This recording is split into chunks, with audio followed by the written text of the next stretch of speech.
You just realized your business needed to hire someone yesterday. How can you find amazing candidates fast? Easy. Just use Indeed. Stop struggling to get your job post seen on other job sites. With Indeed sponsored jobs, your post jumps to the top of the page for your relevant candidates, so you can reach the people you want faster. According to Indeed data, sponsored jobs posted directly on Indeed have 45% more applications than non-sponsored jobs. Don't wait any longer. Speed up your hiring right now with Indeed. And listeners of this show will get a $75 sponsored job credit to get your jobs more visibility at Indeed.com/ARTS. Just go to Indeed.com/ARTS right now and support our show by saying you heard about Indeed on this podcast. Terms and conditions apply. Hiring? Indeed is all you need. Join us and unwind with a good book.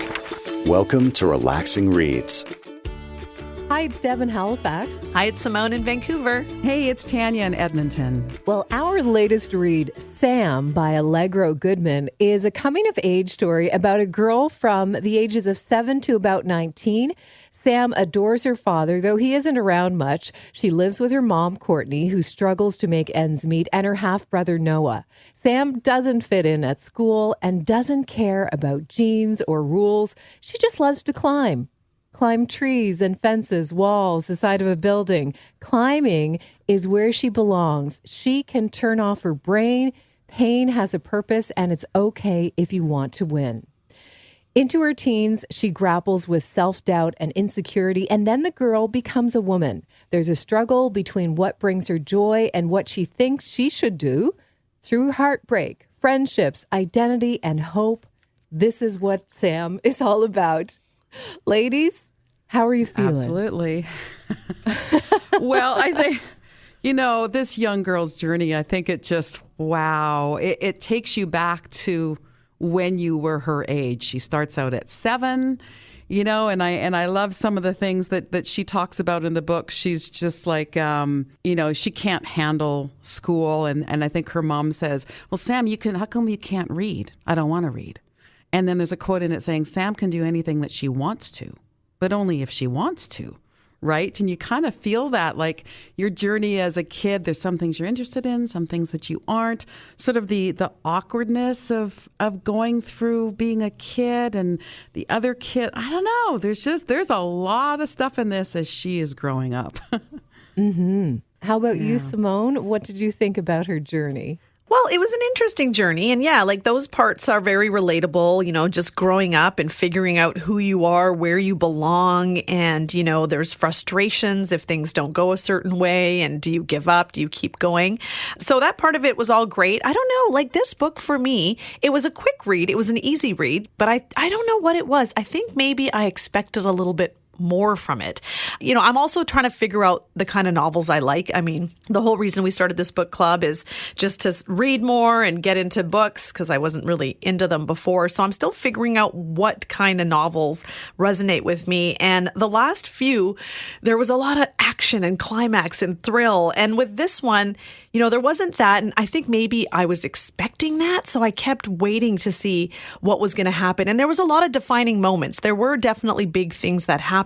But for the most part, I don't know. I just didn't leave this book feeling like it did a lot for me. And maybe that's because this is it's the simplicity of it. It's an emotionally honest novel. And maybe that's why it is powerful. But for me, I don't know. There was just something missing for me in this one. Yeah, I think what I liked was actually the first part of it when she was quite young. And I think, I don't know, I'm like you, Simone. I'm still trying. I guess we're both still growing on our own journey of reading and being part of a book club and reading a lot more. But I think for me, I did enjoy her younger years, her mind as a 7-year-old, an 8-year-old, whatever the age was. So I kind of found myself back in that stage when I was, going through that part of my journey. So I did enjoy it. It's just a little later on, I was hoping for a little more. And again, she's still a young woman and perhaps there's more to come with this character. But I kind of felt connected in the younger years. Yeah, you're kind of left on your own. But I kind of like Deb, you're talking about sort of the early years, and I really loved her early years. You know, I loved her comment that a day in school is like a year. Yeah, because every kid like is in like the summer, right? Oh, yeah. And then she talks about, she's like, you know, what this is what school is. Don't talk, be quiet, don't run, don't throw the sponge dipped in paint at other people. So many don'ts when you're a kid, and I really related to that. So I found her early life kind of like, yeah, I get that. And her relationship with her dad, like when he took her to the circus, and then like she idolized her dad. Like she looked up to this guy, and we found out that he's got a lot of demons. And I just remember, I didn't have that kind of close relationship with my dad, but I did with my grandpa. And I remember being that age and like following him around the yard everywhere, because I just loved him so much. He could do no wrong, you know. And that kind of relationship that she had as a kid, when you're innocent and you look up to your parents and you just love them so much. You don't understand that they're adults and that they have problems. You just see them through a kid's eyes. And I really loved that part of the book, because I've definitely experienced that. And, you know, as you get older, you grow up and you realize that stuff is not all rosy with your parents. Yeah, and you just see how much they do for you over the years, or they try to do, and they try their best for you. And I think that's it. When you're younger, like in those early years, she, like you said, idolized her dad. And then when you get to those teenage years, you're kind of at odds with your parents all the time. And the parts where she was sleeping over at her boyfriend's house and then telling her mom she was with, you know, someone else or with her ex. I had that thought in that moment where you're like, how many things have we all lied about when it comes to our parents, right? Like, how many things did they not know about us? And necessarily not bad things, but just things we did, and we didn't quite give them the answers they wanted. And now as adults, we're like, hey, it's fine. We've all been there. We've all done things. But it just made me think of that, because I've definitely kept a few things in. Oh, yeah. Well, I definitely. I remember being at the supper table, and I don't even know how old I was, 17 or something. And my mom's like, how come you're smoking? I'm like, I'm not smoking. And she goes, and she says, well, what's the stain on your finger? You know, when you smoke, you get like a nicotine stain, right? And I'm like, yeah, I don't even know what I said, but it's like, oh. And now as I've grown up, you know, now that I'm an adult, and I'm like, geez, you can tell if somebody smokes like a mile away. It's everywhere. Yeah. And it's nice. And Sam was And the beauty of it is, you get older. Like, my mom will say things to me, and she'll be like, Simone, she'll be like, keep an eye on your kids. I've heard, you know, like from her friends and their older, you know, teenagers, she'll be like, this is what kids are doing. And my kids are 11 and 7, but she'll be like, have those conversations with them. And I'm like, Mom, I did the same stuff. She's like, what? I'm like, yeah, don't worry. I know what to look for. And I'm like, but now I can say these things to her, and she's almost kind of in shock. But I'm like, but we're two women now. We're having a conversation. This is life. Exactly. I think it's quite funny too. Like when we're kids, we, you know, like Sam, it's like, oh my gosh, all these rules, all the things we can and can't do. And, you know, it seems so unfair.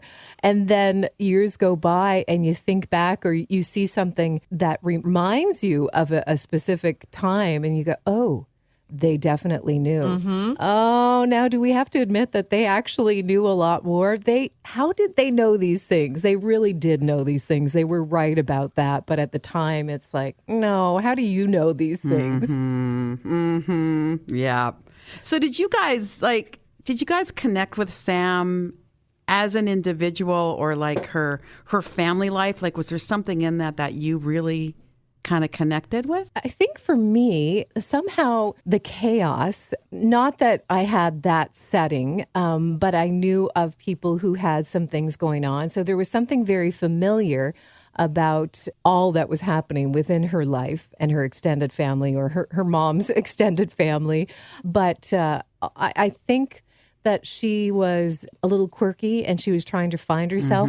There was something about that I felt connected to her, and I thought, like, yeah, I feel She's reminding me of myself somehow. I still can't quite pinpoint it. But yeah, I did, again, when she was younger, feel like there was a connection somehow. For me, I would say it was the years in high school. Like, I did not love school in the aspect of like sitting down and learning, and how she had those struggles. Like, I don't want to go to school. I wanted to go to school to socialize and hang out with my friends. So I had a great high school experience, but I just was not into a lot of the subjects and things like that, because I always was like, I'm going to get into broadcasting and this is all I need to do. I don't need to focus on math and this and that. And then, of course, now when I think about it, you're like, oh, I should have paid a little bit more attention, because now I have to help my kids with their homework. Yeah, like that part of it, just not that that desire to want to really do the schooling. I think that part I connected with. Yeah. And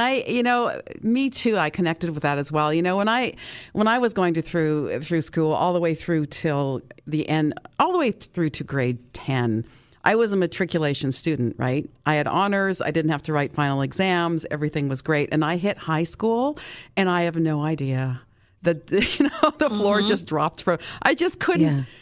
I couldn't apply myself. I didn't care. I should have loved English because I loved books, but I didn't like. One of the courses I passed, which I didn't think I would, was chemistry. Wow. I don't even know how. Smarty pants. But I don't know how I did that. Like, I don't know how. So anyway, yeah, kind of that, being in school and not really wanting to kind of do this stuff. But I also, like, later on, I kind of felt like in my family, like her mom, Courtney, right? Courtney was like always saying, she didn't finish college, right? Which is sort of where she's at. She's a hairdresser part-time. She had to get another job at Staples. She's working. She wants better for her daughter.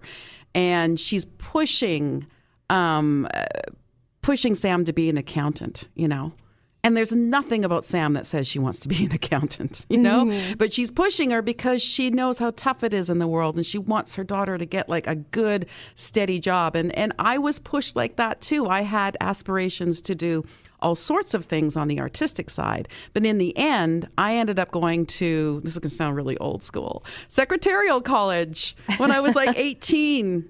At an agricultural college, they had a secretarial program. I was selling shoes at I can't remember what store it was. And Mom's like, come on, you're going to sell shoes?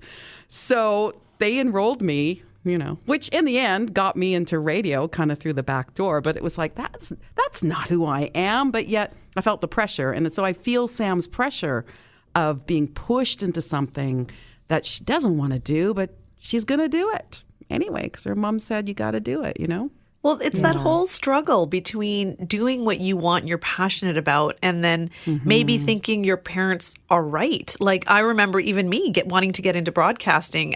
There wasn't a lot of South Asian broadcasters, so my parents never really saw anyone who looked like me on TV. So they would kind of be like, why don't you be a teacher, or why don't you do something? And they were kind of pushing me in a different direction because they also didn't know this world. And so it was like, I kind of felt that pressure of, well, they're going to be paying for my schoolwork. What do I do? But then I finally I battled it out, and I was like, this is what I'm going to do. And then now, of course, they're so proud and so thrilled with how things turned out. So it's that struggle about like, do I listen to my parents? Are they right? Am I just too young to realize? Or do you just kind of fight for what you want and make your parents believe in you and say, I can do this. You just need to trust in me. When does the dreamer become reality, right? Yeah. Like, who's to say that your dream shouldn't be a reality, right? And I just think that she had a dream to do other stuff, and we all have dreams to do things. And I just think, as a kid, you're supposed to dream, right? But when you become an adult,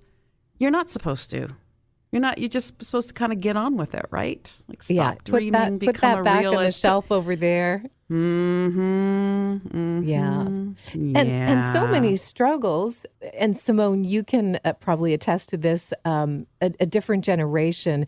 When you look at the relationships that grandparents have with their grandkids versus the relationships they had with their own children, now they've got time and they can sit back and appreciate a different time as well, because there were so many struggles, so many other things they had to deal with, just living in general and trying to survive whatever may be happening around you with your own children, that they weren't really hearing or couldn't take the time to understand what those dreams might have been and where you wanted to take, what path you wanted to take and what your journey could look like, because they just thought, no, I need the best for them because it didn't work out for me as I had initially planned. So it's interesting how, you have to go through a generation to kind of appreciate and understand and look back and reflect and think, oh, that's what it's all about. That's exactly it. My mom has told me, as much as I love you and your brother, I love my grandchildren more. So she has straight up told us she likes, he's got 3 kids. I've got 2. So she's like, the love you have for your grandchildren is just something I can't explain. So I'm like, okay. And then my oldest, when he was little, he was quite goofy and silly and would do all these things. And I'd, be like, hey, Arav, simmer down a little bit. Let's, there's a time and place to be goofy. And my mom once just looked at me and said, let him be how he's going to be. Jim Carrey's parents didn't stop him, and look how he turned out. He's funny and silly and goofy. And I'm like, okay, Mom, like here you were like saying I couldn't do things, but now he's allowed to be Jim Carrey if he wants to. And it was just kind of funny that she was like, don't say anything to him. And I was like, okay, Mom. So it's totally what you said, Deb. It's like she enjoys this time with them. They're in her pantry, like hiding treats and chocolates from me. And she's like stuffing candies into their pants. And I'm like, don't tell your mom. Don't tell your mom. And then I was like, when I was little, asked for something. It was like, no, you've had enough treats for today. It's like a whole other world, Oh, completely. But I think that's what was nice in this novel about, we didn't get to hear a lot about Sam with her grandparents, and so her, when she had Anne, that was really nice for her to have that relationship with an elder who's someone who has seen the world, who's encouraging and fostering her dreams and pushing her towards what she wants to do. And I really liked that. Yeah, that was when a you think great about relationship. Absolutely. And there were so many relationships in here, like Sam's first kind of boyfriend. He liked her, but she didn't like kissing him. But oh well. Corey. And just her Corey, Corey, the juggler. And, her relationship with her mom, her relationship with Noah, her half brother, what she thought of Jack, who was kind of this idiot ex-boyfriend, but Noah's dad. And the character that I most love the relationship with is Anne, because you said, an elder and old. I think she's like 92 or 95 or something. And I just I love this because dessert at Anne's place was ice cream, ginger snaps, and scotch. Hello. Yeah. Yes. I'm like, I've this is never going to be tried, an but I interesting really woman. love to. I think I want to. And, she was constantly she was very perceptive, and she was pushing the geology books towards Sam and really kind of looking at her when Sam was fighting through accounting books. And you could just see that Anne was like, mm-hmm. And then towards, Anne's like, just be a scientist already. Yeah. Just be a scientist. So she gave Sam what she needed, that it was okay to go after what her heart was telling her to do, which really started with her dad and collecting rocks and all that kind of stuff. I mean, she gave her permission to say, what is inside of me, I can actually pursue. I love that relationship. But did it start with her dad at the end? The mom was trying to take credit for it. And then I kind of was like, what is happening here? And she's like, I'm the one who told you about that. And then it kind of got glossed over. And I was like, wait a minute. What's happening here? Is it because Deb. Sam was, at a different stage and, our memory's foggy on how we remember things because she had a closer relationship with her dad? She wanted to believe that he was so much more than perhaps what he was actually able to offer her. And because her mom was the one that set out the rules, that she might have missed it. I don't know. Mm-hmm. Yeah. And it was sort of Simone, you're right. It was sort of a throwaway. She mentioned it twice. I read you geology books when you were little. And the author wrote it twice. And then that was it. There was no kind of backstory. There was no Sam going, really, Mom? What do you mean? I don't remember. And the author didn't explore that. And so if you think about unanswered questions, it's like, well, why did you bring that up if you're not going to kind of explore it a little bit more? Because it was a throwaway, and I'm like, what? Well, since we're going to be talking to Allegra a little later on, we could definitely ask that question, right?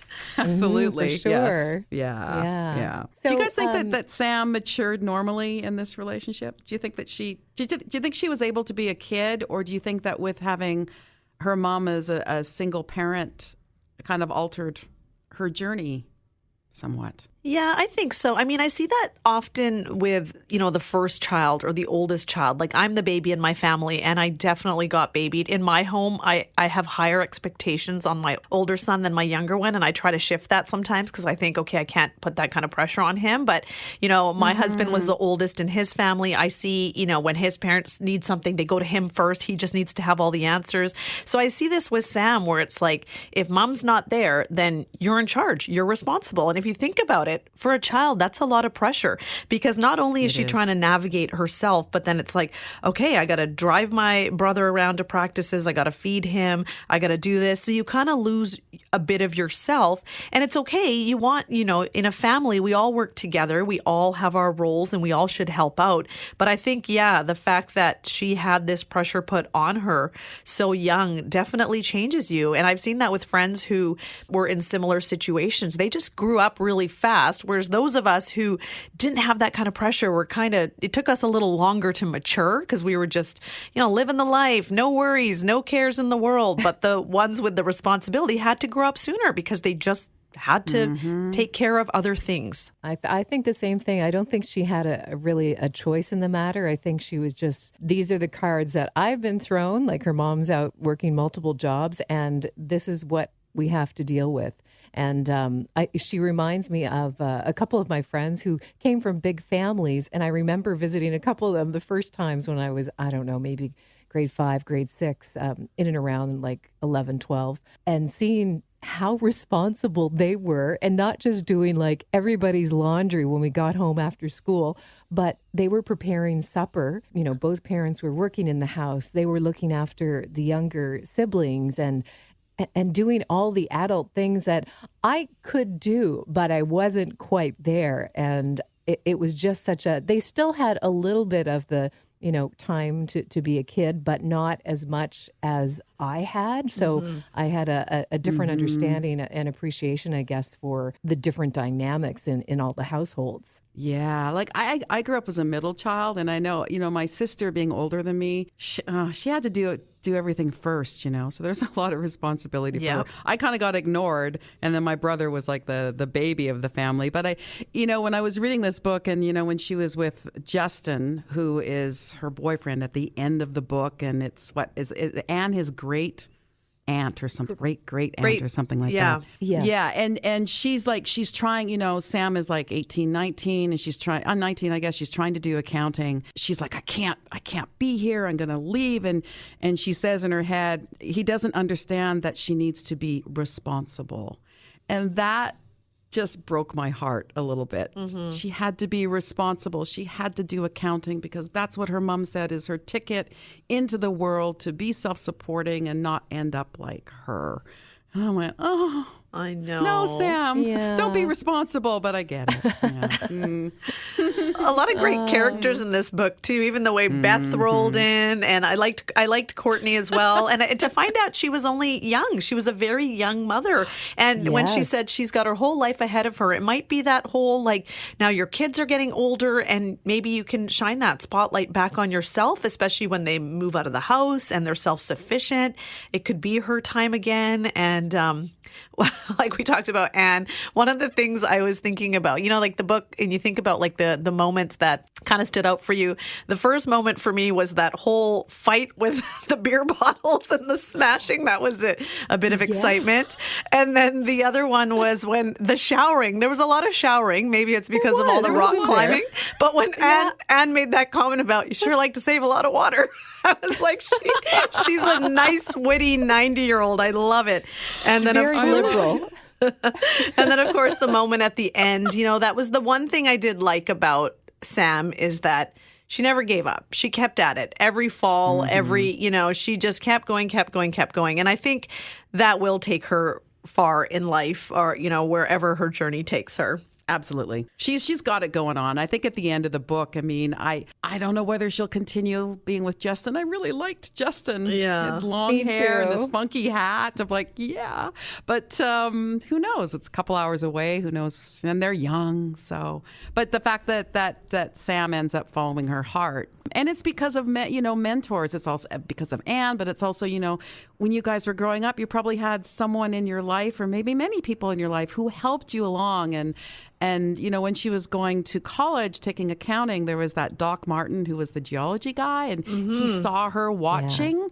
And he invited her to class, and he just gently pushed her, and he gave her permission to like what she liked and to continue. He's like, well, she goes, I think I want to take another elective, and I don't know whether I'll get in. And he's like, well, why don't you just try to get in, and you can get a refund if you want to, which she never did, right? Yeah. So he was really I really like how he helped her, and I love, there are people in this life who see things that sometimes we don't see in ourselves, and they give us a little gentle prod, a little poke, a gentle poke saying, hey, what about this? Hey, have you thought about, Her dad had said that people are helpers. Remember in the first chapter of the Yes, book, you're look to right. people to help, and she did Yeah. have that help. Now, with the help we need in answering some of our burning questions about Sam from Allegra Goodman, let's speak to Allegra herself. Allegra, you've got Deb, Tanya, and Simone here with you. How are you? I'm good. Good to hear you. Allegra Goodman, so happy to have you. Thank you so much for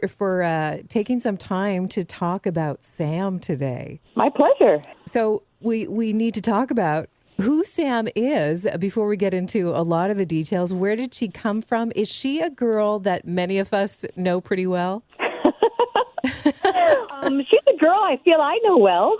She came to me in large part from raising a rambunctious daughter after raising three sons. When my husband and I had our daughter, she was the youngest. We had three sons, and they were kind of well-behaved and loved to read and very academic. And we got this kid who was literally climbing the walls of our house and, always had a plan.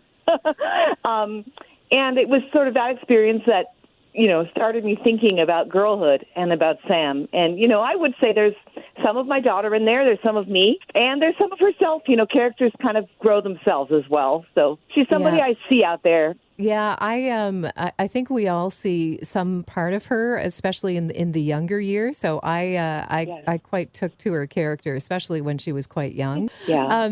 And was it easy to know how young Sam would navigate through these pretty important stages in her life, from that young child to becoming the young woman, Sam? Yeah, that was, I guess that's really the plot of the book. That's that's sort of the heart of it. And as a writer, I just sort of tried to think my way inside of her and think what she would do. And at the same time, she became so real to me that I also felt maternal toward her. Like as a mother, I would be like, no, don't do that, to my own character, who I was creating. But I was just feeling like she was making bad choices sometimes. But, again, at the same time, although, of course, I was making those choices. So whatever, it was weird. But, yeah, growing up is hard. And writing the growing up of Sam was in some ways hard. Trying to figure it out, keeping it authentic to her and reliving sort of how it is to be when you're 11, when you're 15, when you're 20. Yeah, it's true though, isn't it? It is really tough growing up, and especially at certain stages in your life, and when you're quite young, Yes.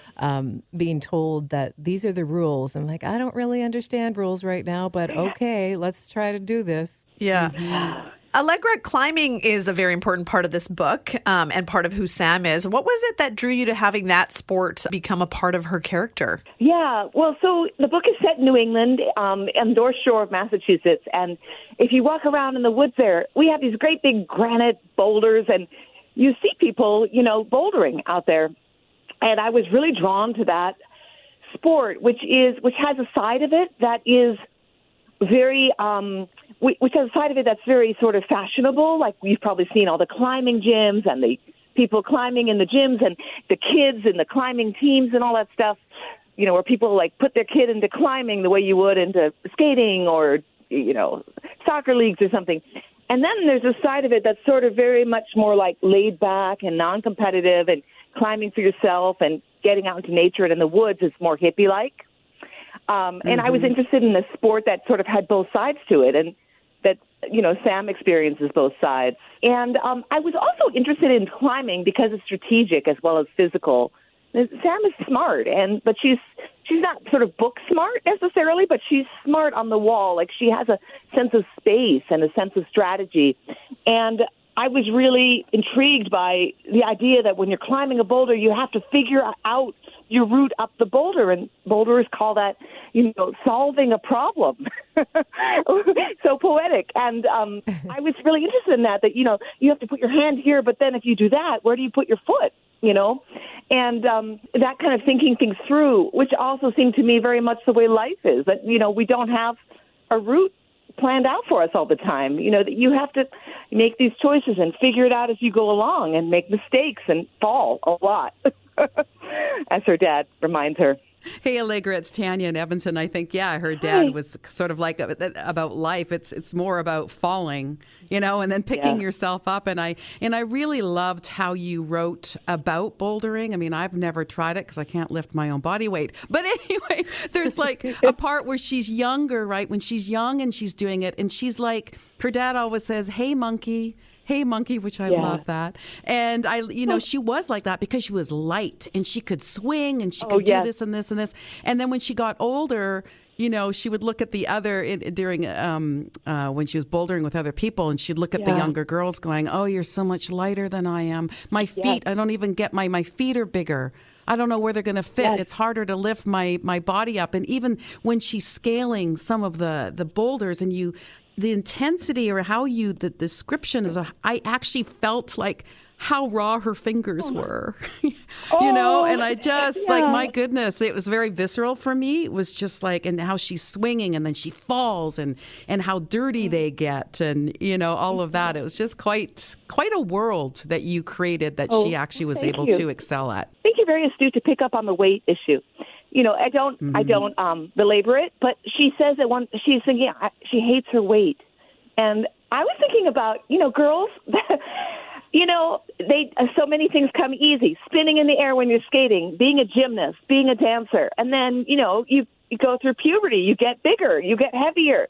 And to be in an activity where you hate your weight, that's something that happens to her as a climber, where she's like 11 and she wishes she were 9, already. Yeah. So that was a subtle part, but yes, it's there. I mean, you have some really strong female characters in this book. And, one I laughed out loud with was Anne. I just think she's a rock star. She's so awesome. But do you know, are these some of the women that you know in your own life? Like with Courtney, with Anne, with, I can't remember what you called the accounting teacher, Miss... Mrs. She had Whitney. a funny name. Yeah. Miss, yes.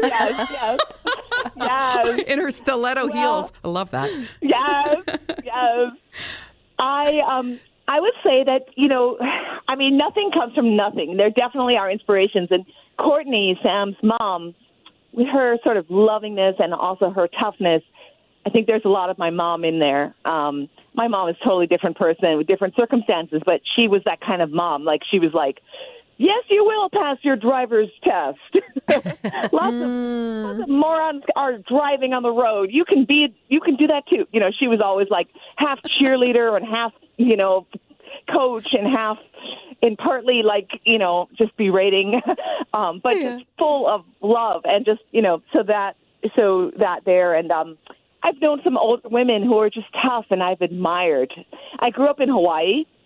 And we had friends actually from Vancouver who used to come in the winters, and we would see them every winter. And then there was we used to sort of know some snowbirds who came. And there was an old woman who was a retired professor from Cornell in Ithaca, New York, which is, cold in the winter. And she would come to Hawaii, and I really admired her. Her name was Alice Cook. She lived to be like 100, a very distinguished social scientist. Nice. But she, in the summertime, she would swim in the Finger Lakes in upstate New York. In the wintertime, she'd come to Hawaii and swim in the ocean. And I think maybe a little of her toughness and her unsentimentality got into Anne. Although Alice wasn't quite so tart. Again, the characters took on their own Anne lives. would have been fun to sit down with either at the table for a cup of tea or something much stronger like the dessert. Yeah, yeah. Nice glass of something. Now, Allegra, there are a lot of struggles when it comes to Sam's family. You know, there's finances, blended members, addiction, a lot of very relatable scenes for many families. Did you always have this kind of home setting for Sam's family, or did you kind of toy with any other ideas? Actually, I really started out with those opening scenes of like Sam, her dad not being around, living with a single mom, her younger brother Noah with a different dad who is problematic.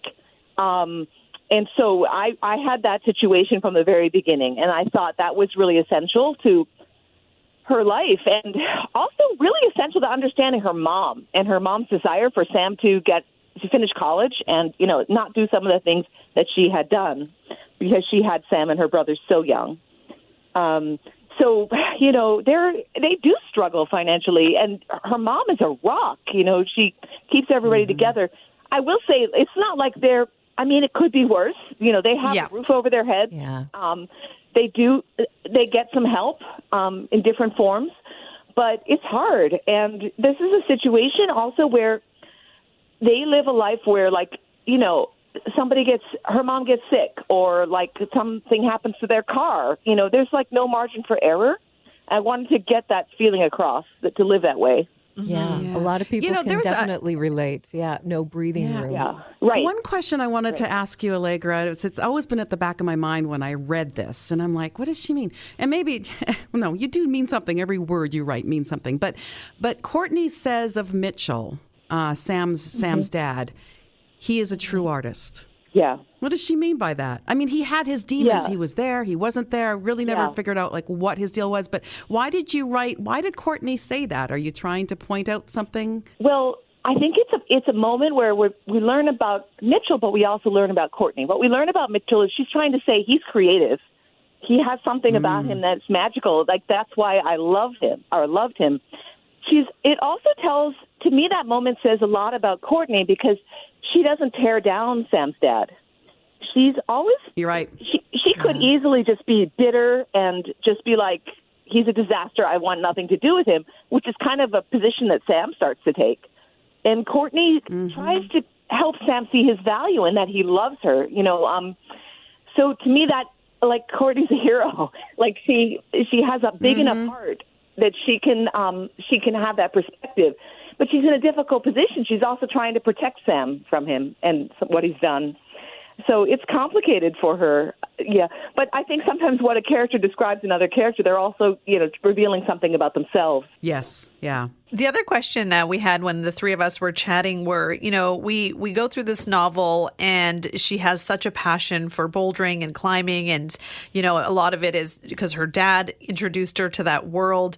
But then when you get to the end of the book and she's talking about it, her mom, Courtney, is like, no, I introduced you to that. And so what was that? And then it was kind of like that they didn't really expand on that conversation. It's almost like Sam didn't believe her. But what was that kind of about?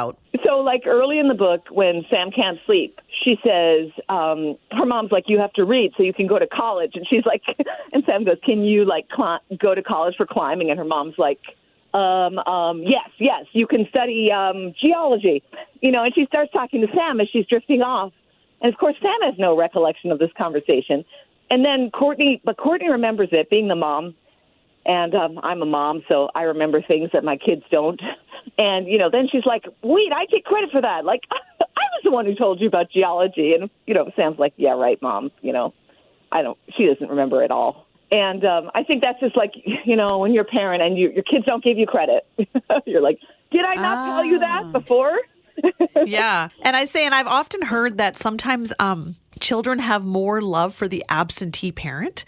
Sometimes when one parent isn't around as much, they almost, especially in those teenage years, you kind of favor one parent more. So even if Courtney was right in this situation, Sam wasn't going to have it because of just where she was at with her feelings on her dad still. Yeah, I think, her feelings change. Again, sort of the trajectory of the book and really the plot of the book is how her perception changes of her parents. And I think there are times when her dad is the magical parent.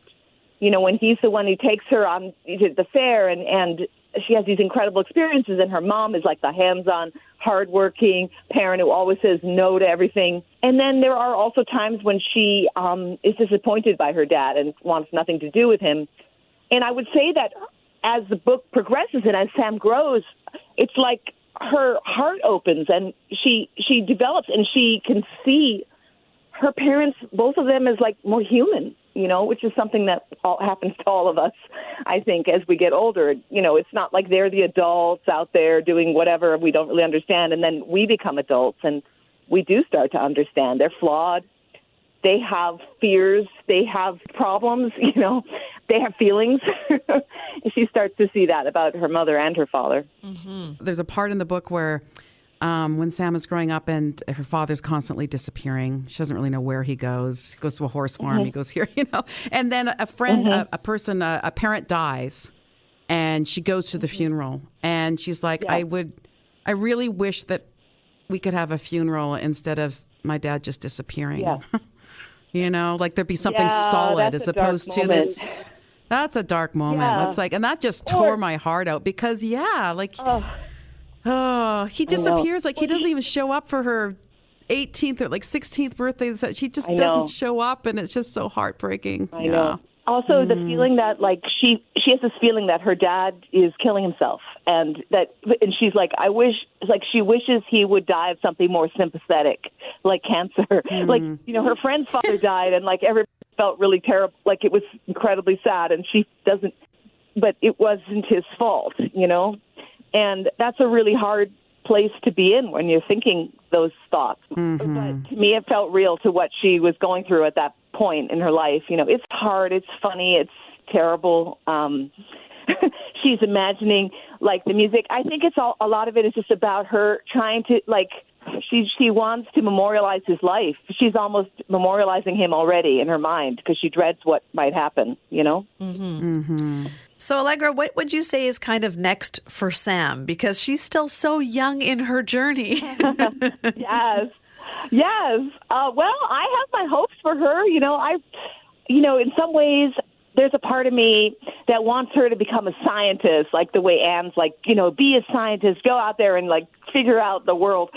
And there's a part of me that thinks more realistically that maybe she will end up being like a park ranger. You know, that she'll, like, you know, she's so active and she will, you know, be an educator, but like hands-on educator, living out in the wilderness, like in some huge, beautiful national park. So I can imagine many different roads for her, and it's just, you know, I like the reader to be able to imagine different possibilities. But, you know, I have high hopes for her. I do. She's got a lot of potential. I want her to stay with Justin. Yeah, I like Justin Yeah, too. me too. He's a good one. Yeah. Like, yes, Justin, he's a good one. He's supportive. Yeah, Declan, not so much. I wanted to deck Declan. No, we don't like Declan. Wow. No, we don't. We don't. My goodness. And Allegra, as we come to a wrap here, last question. What's next for you? Are there any other projects that we can look forward to? Yes.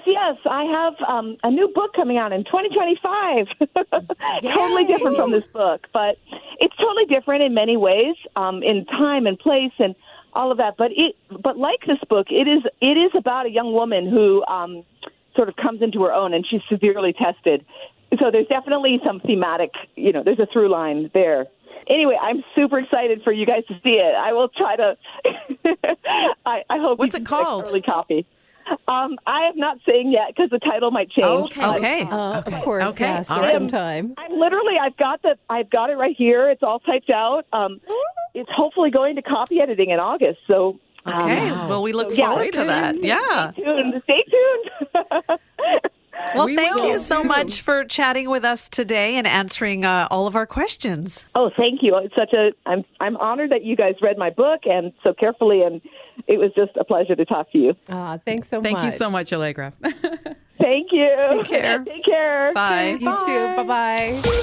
Thank you for kicking back and relaxing with us. We hope you'll join us again on Relaxing Reads.